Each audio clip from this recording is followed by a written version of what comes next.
Hola, hola, buenas noches, ¿me escuchan? ¿Todo bien? Sí, doctor. Muy bien. Entonces, vamos a reponer la clase esa que no pudimos dar ahora a las 11:30 porque tenía algunos problemitas, ¿verdad? Entonces, nos toca la parte 2 de endocrino. Ya vimos la parte 1, donde hemos visto un montón de hormonas. Ahora nos vamos a ver la parte 2. Vamos a aprovechar aquí. Habíamos terminado.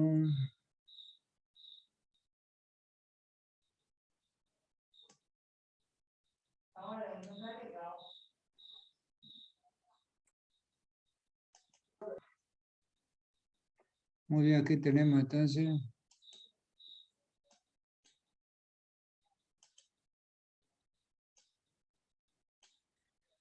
Muy bien, entonces aquí tenemos, vamos a ver la parte de hormonas suprarrenales, que es lo que nos falta.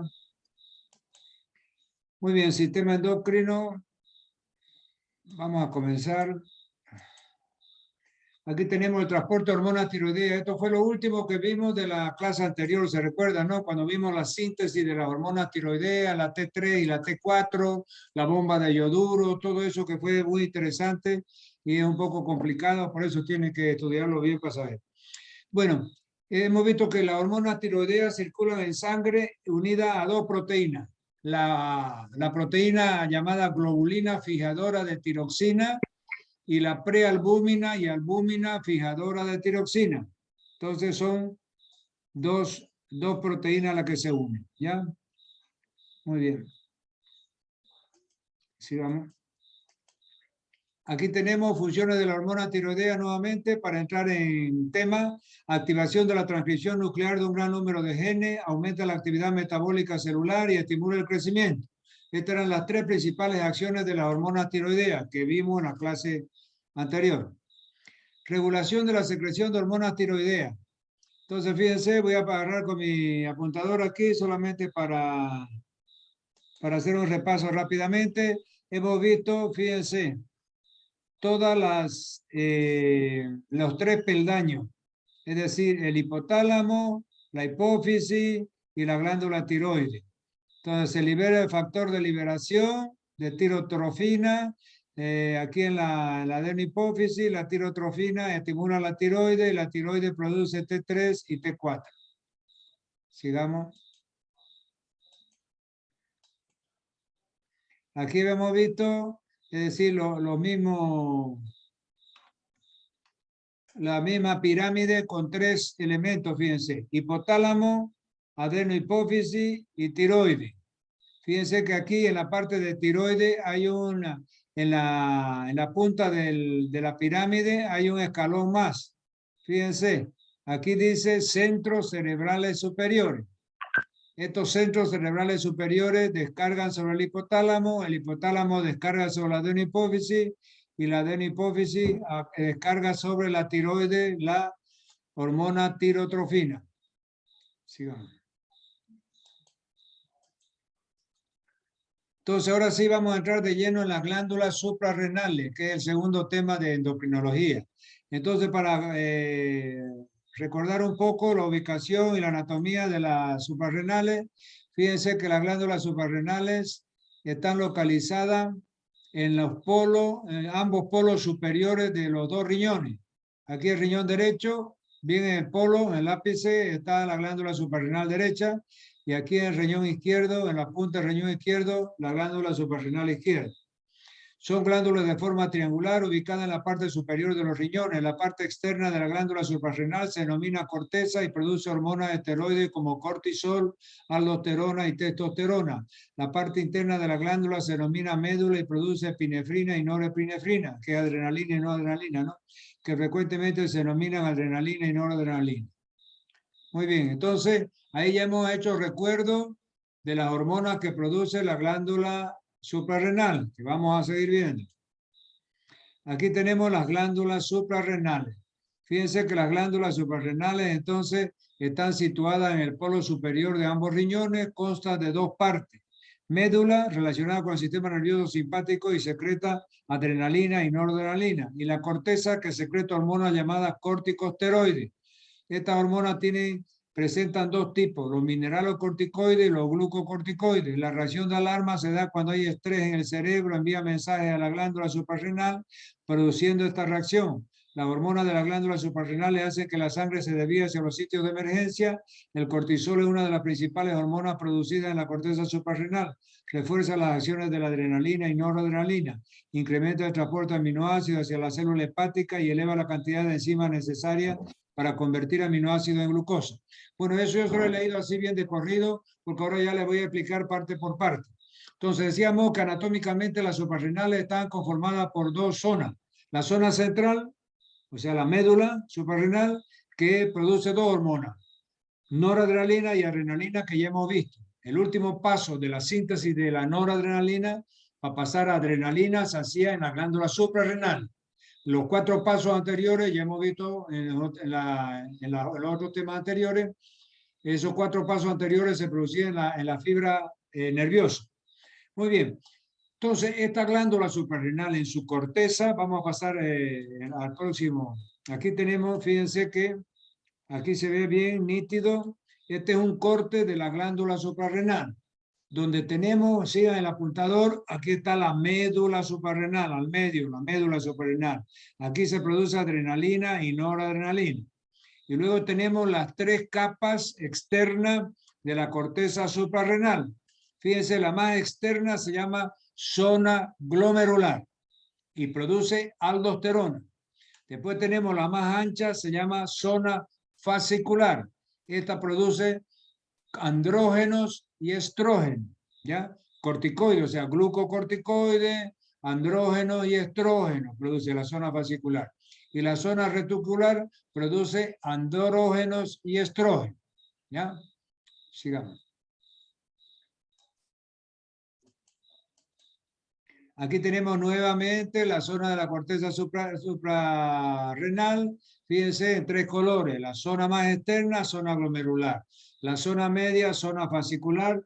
Y la zona más interna, zona reticulada, ¿ya? O reticular. Entonces, yo le llegara a preguntar cuáles son las 3 capas de la corteza suprarrenal, me tiene que decir la zona glomerular, que produce aldosterona, la zona fascicular, que produce corticoides más andrógenos y estrógenos, y la zona reticular, que produce solamente andrógenos y estrógenos. Entonces, fíjense aquí. La zona glomerular de la corteza cerebral es un grupo de hormonas denominadas mineralocorticoides. Entonces, los mineralocorticoides están producidos en la capa más externa, como es la aldosterona. La aldosterona es considerada un mineralocorticoide, mientras que las otras 2 zonas restantes secretan glucocorticoides y andrógenos. La médula suprarrenal secreta adrenalina y noradrenalina. Entonces, una vez más, las dos partes de la corteza suprarrenal, la médula que secreta adrenalina y noradrenalina, y las 3 capas que secreta, la más externa, que secreta aldosterona, que es un mineralocorticoide, la zona media fascicular que secreta glucocorticoides, andrógenos y andrógenos, y la zona reticular que secreta andrógeno y estrógeno. Sigamos. Aquí está capa de la corteza suprarrenal, nuevamente, fíjense, no hay dónde perderse. Están viendo, están escuchando hasta el cansancio todo lo que estamos diciendo. La zona glomerular secreta aldosterona, cuya producción está controlada por la concentración de angiotensina 2 y potasio en el líquido extracelular. La zona fascicular es la capa media y la más ancha, 75%, y secreta cortisol, es decir, que es el glucocorticoide, y los glucocorticoides se dividen en cortisol y cortisona, así como pequeñas cantidades de andrógenos y estrógenos suprarrenales. La zona reticular, que es la última capa, es la capa interna o profundo y secreta también, fíjense, andrógenos y estrógenos. Aquí sobre todo andrógenos, fíjense. Dehidroepiandrosterona y androstendiona. Son 2 andrógenos. Sigamos.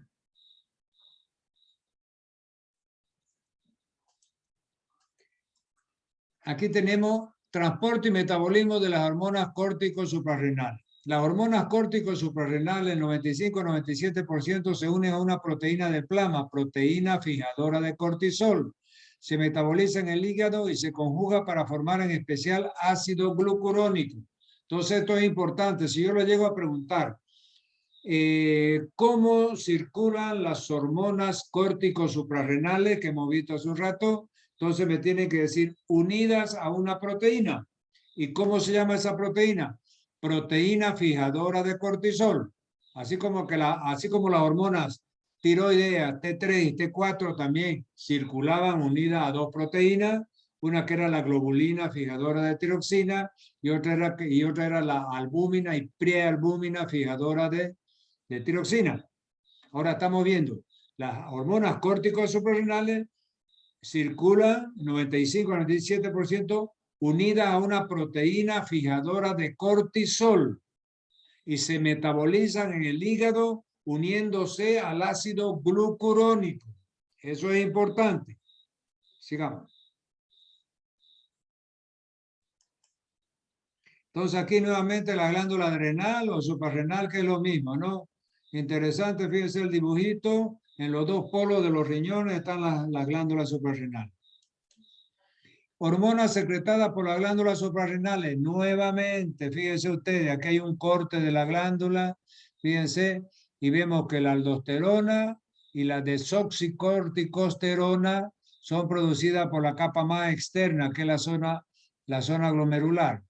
Después tenemos el cortisol y la corticosterona producido por la capa media. Y después por la capa más interna o reticular, andrógenos y estrógenos. Y aquí tenemos la adrenalina y noradrenalina ya en la parte de la médula suprarrenal. Nuevamente. Glándulas suprarrenales, fíjense ustedes, nuevamente por si fuera poco, aquí tenemos la zona glomerular, la zona fasciculada y la zona reticular. Voy a poner mi apuntador para que no se pierda. En la zona, fíjense, glomerular más externa, se produce esta hormona que se llama aldosterona. ¿Y cuál es la acción de la aldosterona? Es reabsorber sodio y eliminar potasio. ¿Ya? Entonces, vamos a fijarnos aquí, dice que conserva el sodio y segrega el potasio. Entonces, acuérdense, reabsorbe el sodio y segrega el potasio. ¿Ya? Luego tenemos la segunda capa, el cortisol. Fíjense que el cortisol aumenta la glucemia en la sangre, por eso es que está contraindicada en los pacientes diabéticos. ¿Ya? Y en tercer lugar, los andrógenos sexuales en el hombre, fíjense que desarrollan los caracteres sexuales, el pelo en el pubis, es decir, el aumento del grosor de la voz, la aparición de pelo en el pecho, etcétera. Todo eso son debido a los andrógenos sexuales que se producen en esta capa de la corteza suprarrenal. Repitiendo, en la zona más periférica, aldosterona. ¿Cuál es la acción de la aldosterona? Reabsorber sodio, eliminar potasio. La capa media, o sea, fasciculada, que segrega cortisol, que son glucocorticoides, y entonces, ¿qué hacen los glucocorticoides? Fíjense que van a aumentar el azúcar en la sangre, la glucemia. Después tenemos los andrógenos, por ejemplo, como la epiandrosterona, que produce la aparición de los caracteres sexuales masculinos. Sigamos. Aquí tenemos nuevamente, fíjense, las capas, la cápsula, la corteza y la médula. Fíjense la capa glomerular, mineralocorticoide. Fasciculada, glucocorticoide. Reticulada, la más interna, andrógeno. La parte de la médula, adrenalina y noradrenalina. Con todo eso no pueden olvidarse. Lo hemos visto en toda la figura, en todos los diseños, están las tres capas de la corteza y la capa y la parte del núcleo de la glándula suprarrenal. Sigamos. Entonces aquí vamos a ver los mineralocorticoides. ¿Cuál es? La aldosterona. que era la capa más externa de la corteza suprarrenal. Dice, los efectos de los minerales corticoides son esenciales para la vida. La función más importante de la aldosterona es la reabsorción de sodio, con lo que el sodio se recupera la sangre y no se pierde en la orina. Este efecto se realiza mediante un intercambio con potasio que se elimina por la orina y no se acumula en el organismo. El exceso de aldosterona produce hipopotasemia con debilidad muscular y el déficit de aldosterona produce hiperpotasemia con toxicidad cardíaca. Entonces, fíjense que esto es importantísimo. Yo le llego a preguntar cuál es el efecto de la aldosterona, reabsorción de sodio y eliminación de potasio. Entonces, ¿qué pasa cuando hay mucha aldosterona? Hay un hiperaldosteronismo, hay una hipersecreción de aldosterona. Entonces, si reabsorbía sodio y eliminaba potasio, ¿qué va a pasar? Si hay mucha aldosterona, va a eliminar mucho potasio. ¿Ya? Y cuando se elimina mucho potasio, hay una hipopotasemia. Y la hipopotasemia da disminución de la fuerza muscular. Ahora, si al contrario hay poca aldosterona, entonces se va a eliminar poco potasio, porque su efecto es eliminar potasio. Si hay poca aldosterona, elimina poco potasio. Al eliminar poco potasio se va acrecentando, se va aumentando el potasio en sangre y lleva a una hiperpotasemia. Y la hiperpotasemia es grave porque puede producir hasta algunas alteraciones cardíacas y es tóxico para el corazón. O sea, produce una toxicidad cardíaca y vienen arritmias graves en el corazón y puede morir por parada cardíaca ese paciente. Entonces, repito, el efecto de la aldosterona es reabsorber sodio y eliminar potasio. Cuando hay aumento de la aldosterona, ¿qué va a pasar? Se elimina mucho potasio y hay una debilidad muscular. Cuando hay poca aldosterona, ¿qué pasa? Se elimina poco potasio y se acumula el potasio en sangre. Ese potasio en sangre acumulado más de lo normal tiene un efecto tóxico sobre el corazón. Puede producir arritmias graves por la toxicidad cardíaca del potasio. Sigamos. Efectos renales y circulatorios de la aldosterona. Fíjense que la aldosterona produce 4 efectos circulatorios. El primero, aumenta la reabsorción tubular de sodio y la excreción de potasio, lo que acabamos de ver, en rojo. 2, en verde, aumenta el volumen de líquido extracelular y la presión arterial. ¿Por qué? Porque al reabsorber sodio, por ósmosis, el sodio atrae agua. Y al atraer agua, entonces aumenta el volumen sanguíneo, el volumen de líquido extracelular. Al aumentar el volumen de líquido extracelular, aumenta la presión sanguínea. Pero posee poco efecto sobre la concentración de sodio plasmático, pues la reabsorción de sodio produce al mismo tiempo absorción equivalente de agua por ósmosis. Entonces, fíjense, al absorber sodio y arrastrar el agua, entonces aumenta el volumen por ósmosis. Entonces, por ósmosis, es decir, atrae el agua, ¿no es verdad?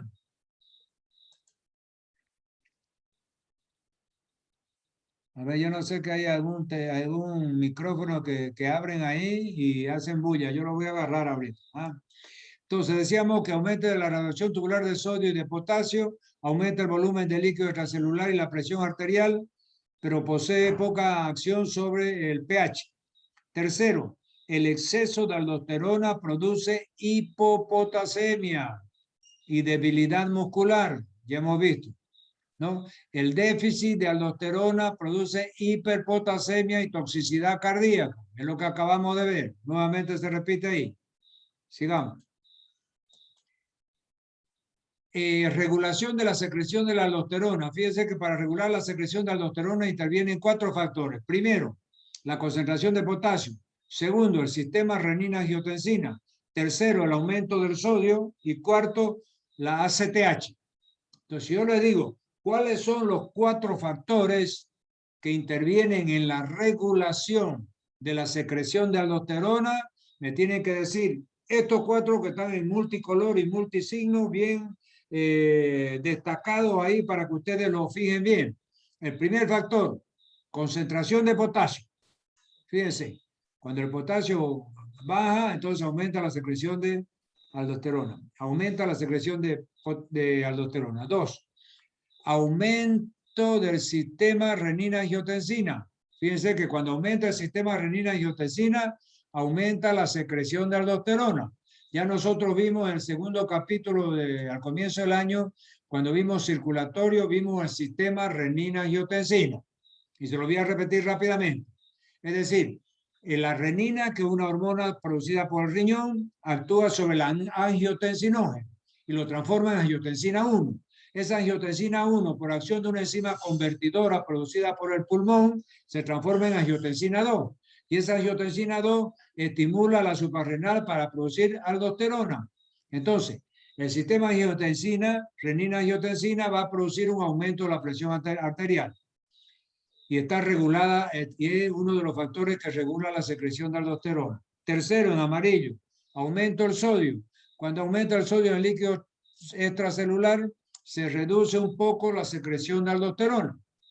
Entonces, fíjense que el potasio, en primer lugar, las variaciones del potasio en sangre regulan la secreción de aldosterona. Las variaciones de sodio en sangre regulan la concentración de aldosterona. Y en cuarto y último lugar, la ACTH, como no podía ser de otra forma. Hemos visto que la ACTH es la hormona producida por la adenohipófisis que se llama adenocorticotrofina.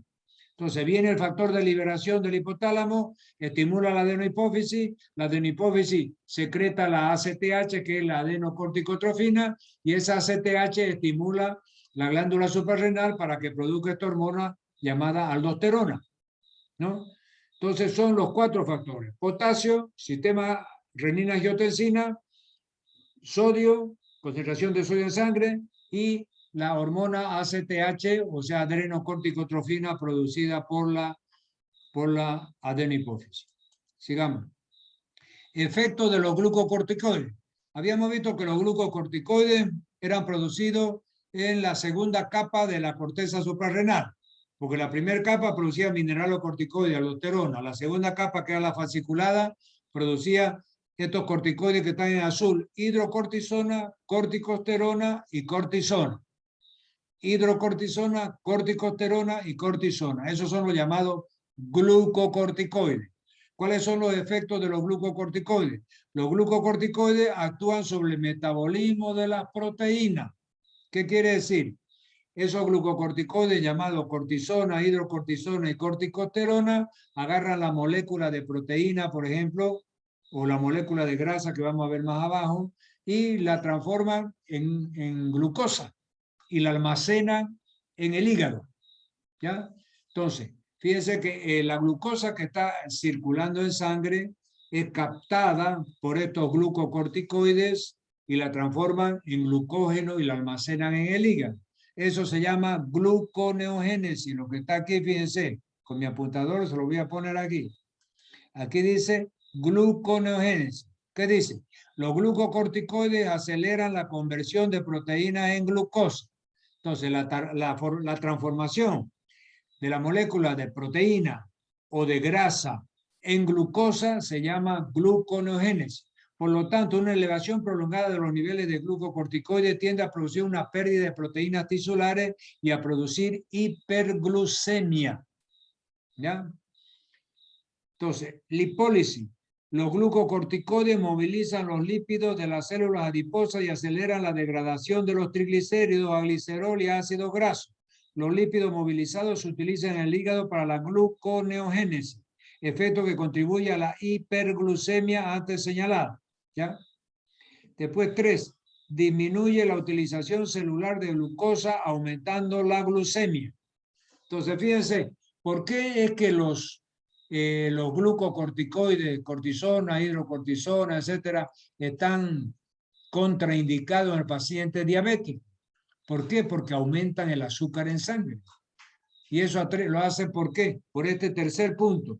Disminuye la utilización celular de glucosa, aumentando la glucemia. Entonces, fíjense que la glucosa, cuando está circulando en sangre, es decir, es utilizada por la célula para obtener energía. La célula obtiene la energía de la glucosa. Entonces, ¿qué va a pasar? Esa célula está utilizando la glucosa, entonces va regulando para que la glucosa no suba mucho en el organismo. Pero de pronto viene esta hormona, que son los glucocorticoides, ¿ya? Y disminuyen la utilización de glucosa. Entonces, toda esa glucosa que no está siendo utilizada por la célula queda circulando en sangre y aumenta la glucemia. Por eso en los pacientes diabéticos están contraindicados estos glucocorticoides. ¿Ya? Sigamos.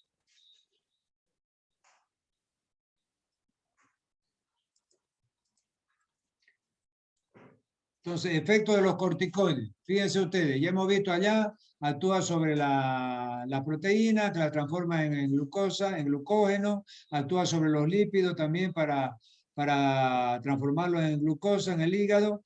Y el tercero era que disminuía la utilización de la glucosa, por eso hacía subir la sangre. Entonces, además, hay tres más. Resistencia al estrés. 4. 5. Mantenimiento de la presión arterial normal. Y sexto, efectos antiinflamatorios. Entonces, fíjense la resistencia al estrés. Cuando el organismo está pasando por un problema de estrés, ¿y qué es el estrés? Ya yo les he explicado. Es ese momento en que el organismo está pasando por una situación difícil, ¿ya? Entonces genera, es decir, genera el estrés, que es una sensación, es decir, es una situación de alerta. El organismo, por ejemplo, cuando está pasando un estrés, ¿y un estrés qué es? El organismo está con fiebre. El organismo genera estrés. Las enfermedades crónicas generan estrés. Y cualquier situación de peligro genera estrés. Y ese estrés hace que se movilicen los corticoides, que son los que aumentan el azúcar en sangre, hacen aumentar la adrenalina y noradrenalina en sangre para que aumente la presión arterial. Entonces, todo eso, el aumento de la glucosa, el aumento de la adrenalina, el aumento de la presión, en todas esas situaciones de estrés, fatiga, fiebre, hemorragia, infecciones, traumas, etcétera, preparan al organismo para enfrentar al enemigo o huir de él. Esa es la definición de estrés, una situación de emergencia que se produce en el cuerpo para preparar al organismo a enfrentar al enemigo, si es una infección, por ejemplo, o huir de él, ¿no es verdad? Entonces, las situaciones de estrés que enfrenta la persona en términos patológicos, en términos de enfermedad, es fatiga, fiebre, hemorragia, infecciones, traumas, etc. Ahora, también hay estrés, si usted está enfrentando a un tipo que lo va a asaltar, en ese momento del asalto hay una situación de estrés. Entonces el organismo va a producir glucosa para tener energía en el cuerpo, va a aumentar la presión sanguínea para poder alimentar y irrigar todos esos músculos si usted quiere correr y huir. Entonces aumentan los corticoides, aumenta la glucosa, aumenta la adrenalina y aumenta la presión arterial. Y todo eso le permite huir del enemigo. Entonces, toda esa situación se produce en los momentos de estrés. Y para eso contribuyen estos corticoides. Segundo, mantenimiento de la presión arterial, como yo les decía, en una situación de estrés, es decir, aumenta la presión porque se segrega mucha adrenalina y la adrenalina y noradrenalina aumentan la presión arterial. Y en sexto lugar, tienen efecto antiinflamatorio. Fíjense que los corticoides son los más poderosos antiinflamatorios que existen en la farmacología médica, pero no se utilizan mucho. ¿Por qué? Porque tienen efectos, tienen contraindicaciones. Por ejemplo, no se lo puede dar en pacientes diabéticos porque al aumentarle el azúcar le puede producir un coma diabético, ¿no? Entonces, por eso es que se utilizan generalmente los AINES, antiinflamatorios no esteroides. Los esteroides son los corticoides. Entonces, los antiinflamatorios no esteroides son los antiinflamatorios más utilizados, ¿no es verdad? El ibuprofeno, el paracetamol, es decir, todos esos antiinflamatorios no esteroides son los que se utilizan normalmente. Pero en ciertas ocasiones hay que utilizar corticoides. Pero si fuera para utilizarlo en un diabético, hay que hacerlo con mucho cuidado. En muy poco tiempo, en muy poca dosis, y si realmente fuera cuestión de vida o muerte para el diabético. Si no, no se debe utilizar porque aumenta su azúcar en la sangre. Sigamos. Entonces, digamos aquí, regulación de la producción de cortisol o cortisona, que es lo mismo, fíjense. El estrés fisiológico aumenta la secreción de ACTH y cortisol suprarrenal. El cortisol ejerce un efecto directo de retroalimentación negativa sobre el hipotálamo, disminuyendo la síntesis de factor liberador de corticotrofina y sobre la hipófisis una disminución de la secreción de ACTH. Entonces ya hemos visto que el mecanismo para que secreten las hormonas era el hipotálamo segregaba el factor de liberación. La adenohipófisis segregaba una de las 6 hormonas que habíamos visto. Si es para el crecimiento, la tirotrofina. Si es para la tiroides, la tirotrofina. Si es para estimular la suprarrenal, adenocorticotrofina, CTH. Si es para estimular la gónada, produce la gonadotrofina coriónica, que es la folículo estimulante y la luteinizante. Y si es para estimular la mama, produce la prolactina para producir la leche.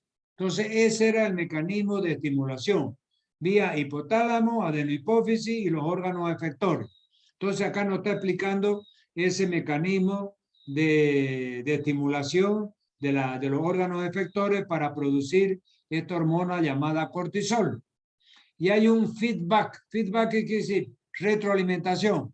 Entonces, ahí habíamos visto de que cuando había poca cortisol, comenzaba a funcionar de arriba hacia abajo. O sea, el hipotálamo producía los factores de liberación, la adenohipófisis, la CTH, y los órganos efectores producían los cortisoles, los corticoides, entre ellos el cortisol. Ahora, eso era cuando había un cortisol bajo. Pero cuando hay un cortisol alto, entonces tiene que haber un mecanismo de inhibición. Entonces, el cortisol alto en sangre va a inhibir el hipotálamo para que no libere el factor de liberación. Al estar inhibido el factor de liberación del hipotálamo, va a inhibir la adenohipófisis para que produzca ACTH. Al estar inhibida en la adenohipófisis no produciendo ACTH, es decir, la suprarrenal no va a producir corticoides. Entonces, ese es la otra cara, o sea, cuando está aumentada los corticoides. Entonces, hay ese efecto de inhibición del factor de liberación, inhibición de la adenohipófisis y inhibición de la suprarrenal. Ahora, cuando falta, se libera el factor de liberación, se produce ACTH y se produce corticoides. Sigamos. Regulación de la producción de aldosterona. La producción de aldosterona es regulada por varios factores, algunos de los cuales estimulan la producción y otros inhiben. Los factores más importantes que estimulan la producción de aldosterona incluyen, ya hemos visto, ACTH, potasio, renina, angiotensina. Fíjense que ya vimos esto. ¿Cuáles son los factores que intervienen en la regulación de la producción de aldosterona? Era ACTH, potasio, renina, angiotensina y sodio. El sodio es poco su efecto, por eso aquí no lo ha puesto. Pero en el otro puso y dice que es poco el efecto que produce el nivel de sodio en la regulación de la producción de aldosterona. Y son más importantes ACTH, potasio y renina angiotensina. Sigamos. Aquí tenemos médula suprarrenal. Entonces, ¿qué pasa en la médula suprarrenal? En la médula suprarrenal se produce de las catecolaminas, esta que está en rojo aquí. La catecolamina, en farmacología, ustedes ya van a aprender el próximo año, que son la adrenalina y noradrenalina, son las catecolaminas naturales. De ahí se pueden los derivados de la catecolamina también, que son otro fármaco. Pero aquí estas catecolaminas, la adrenalina y noradrenalina, ¿dónde se producen? Las células cromafines de la médula suprarrenal. Y les voy a leer rápidamente. La médula de la glándula suprarrenal está formada por células cromafines que rodean los vasos más grandes. Las células cromafines están inervadas por fibras simpáticas preganglionares del sistema nervioso autónomo, de modo que cuando se activa el sistema nervioso simpático, como ocurre en casos de estrés, segregan una hormona, las catecolaminas, la adrenalina, que es epinefrina, que constituye el 80% de la secreción de la médula, mientras que la noradrenalina o norepinefrina, que es el 20% restante. Ambas hormonas son simpático-miméticas, es decir, imitan los efectos de la estimulación simpática en el sistema nervioso autónomo. Entonces, fíjense, todo ese parágrafo es el que yo le he explicado. La adrenalina y noradrenalina se sintetizan es decir, una parte de la noradrenalina se sintetiza en la médula suprarrenal, el 20%, y el 80% de la adrenalina se sintetiza en estas células cromafines de la médula suprarrenal. El resto de la noradrenalina tenía los 4 pasos, eran 5 pasos, ¿se acuerdan? 4, dopa, dopamina, etcétera, era en la fibra nerviosa. Y el último paso era en la médula suprarrenal. Eso ya lo vimos. Muy bien, y de esta forma terminamos el tema aquí. Yo les voy a